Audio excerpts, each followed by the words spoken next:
真係估唔到，一滴水都冇加，咁樣焗出嚟嘅五指毛肚雞翼咁正嘅喎，完美咁保留咗雞翼啲汁水，鮮香嫩滑，濃郁嘅五指毛肚香味，仲正過出邊農莊食嘅窯雞啊！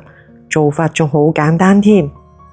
雞中翼呢，我一般會用鹽水嚟浸泡，洗乾淨之後印翻乾啲水分，調味就好簡單嘅，具體嘅配比我打喺屏幕度。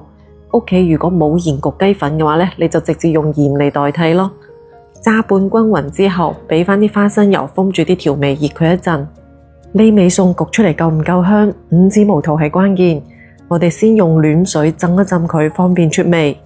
嗱，買五指毛肚呢，首先要睇佢嘅顏色，呢種偏急紅嘅呢，大多係經過分流處理嘅。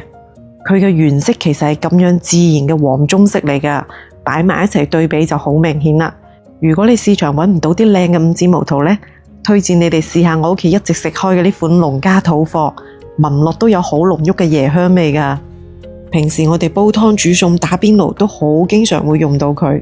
砂煲底部掃啲薄油啦，墊上張錫紙，先鋪五指毛肚，再擺埋熱好味嘅雞翼落去。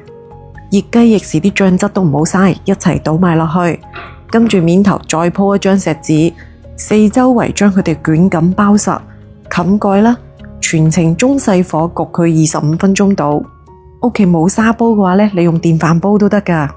一開蓋，哇，真係滿屋飄香啊！啲雞翼嘅汁水一啲都冇流失，索晒五指毛肚嘅香味。我試過用同樣嘅方法焗雞、焗排骨都好正㗎。